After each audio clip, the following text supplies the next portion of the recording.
confident that price actualization of their higher margin new launches will come through in the second half of this year, and they will be able to register 25 to 30% revenue growth for the entire year. Now let's pull up the chart of Fortis Healthcare for you. This hospital company also came out with the second quarter earnings which are ahead of street estimates. Total income came in at 1,097 crore rupees. They posted a profit of 34 crore rupees versus a loss of 58 crore rupees in the same period a year ago. Their EBITDA margins also expanded. I spoke with the management at Fortis Healthcare. I spoke with Mr. Bhavdeep Singh, Chief Executive Officer at Fortis Healthcare, and I began by asking about the top line growth and which segments saw strong growth. I think certainly, as you've just mentioned, we're pleased with the quarter. It's turned out to be a good quarter all the way around. Just breaking up, if I look at some details beyond the headline, the good news is that we've seen growth in our hospital business and in our pathology business, in the SRL business as well, and that's certainly good. It's good to see when both arms of the business do well. I think on the pathology side, on the SRL side, our collection centers continue to do well.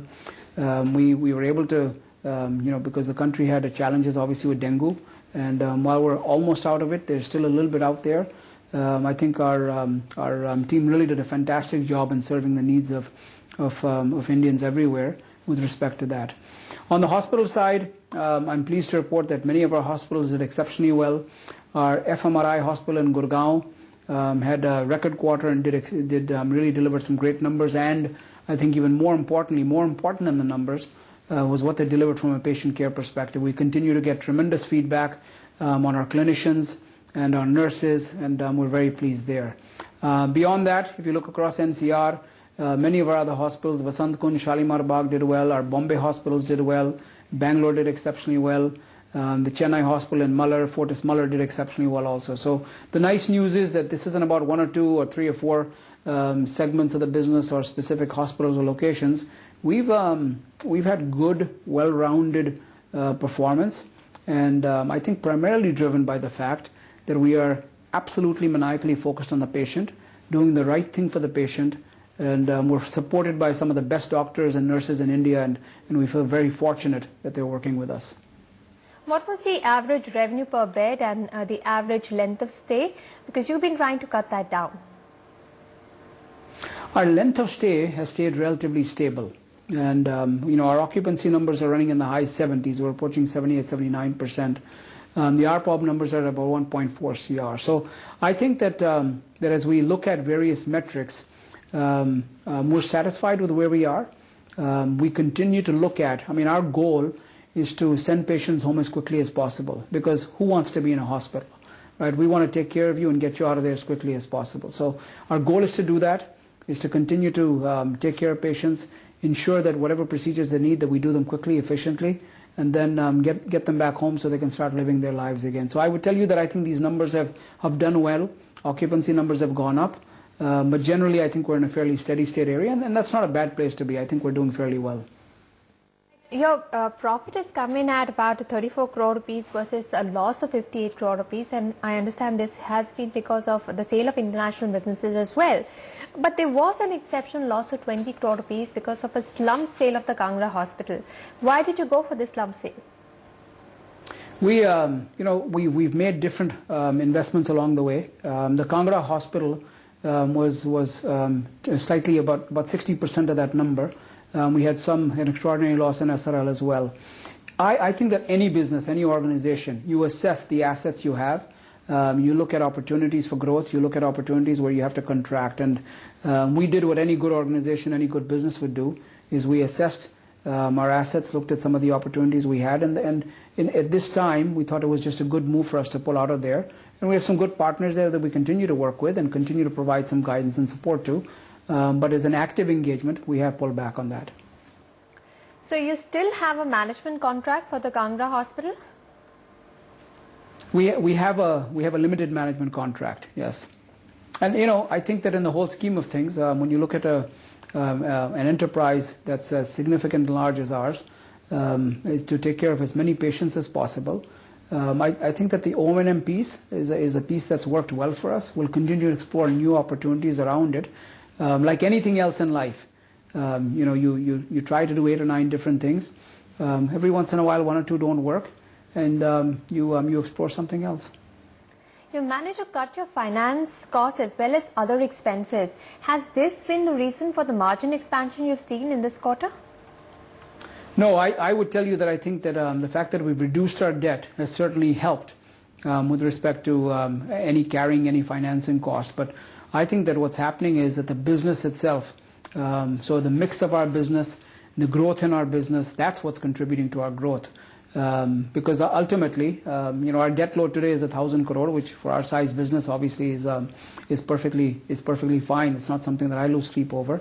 But I think it's in the mix in our business. We are growing substantially. When you look at the transplant environment, for example, our hospital in Chennai, our Fortis Muller Hospital, has done 59 heart transplants, which makes it the leading heart transplant player in all of Asia.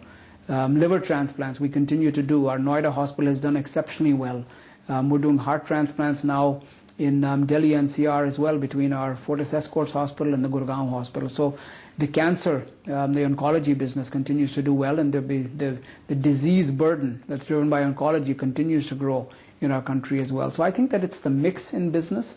It's the ability to serve our patients on multiple platforms with the different types of treatment we have.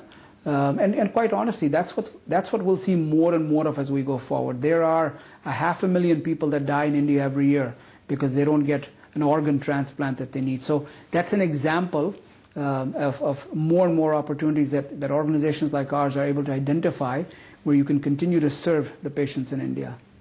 But how did the diagnostics business register 53% sequential growth in margins?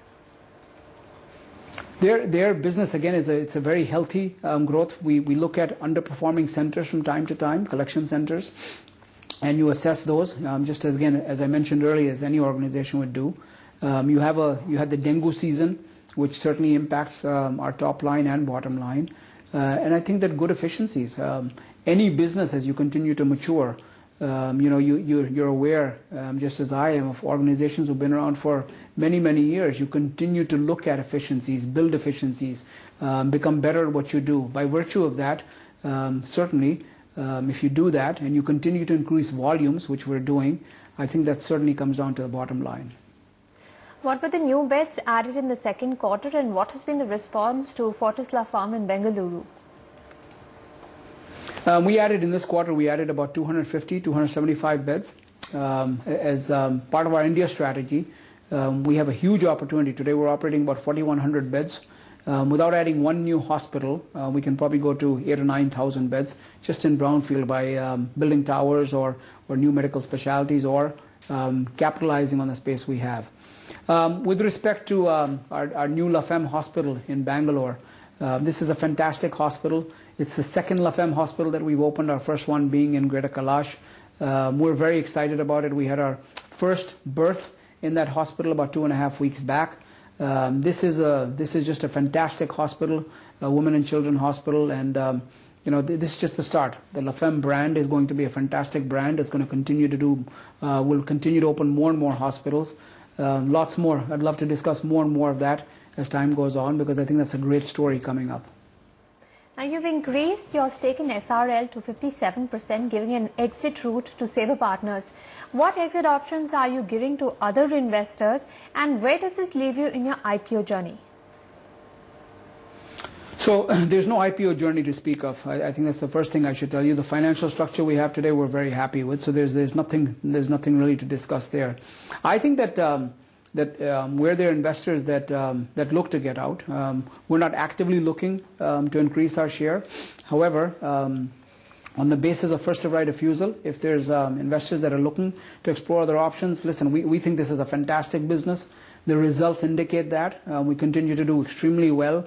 More and more tests, more and more diagnostics. We've invested quite a bit. So we're very, very happy with the business. Again, based on first of right refusal, would we consider doing something? Maybe.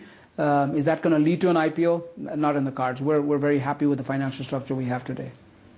So that was the management of Fortis Healthcare talking about their second quarter earnings. So they're saying that they expect to keep up the momentum, giving good services to the customers, and that should translate into the bottom line. We'll slip into a break at this point in time. When we come back, we have an exclusive conversation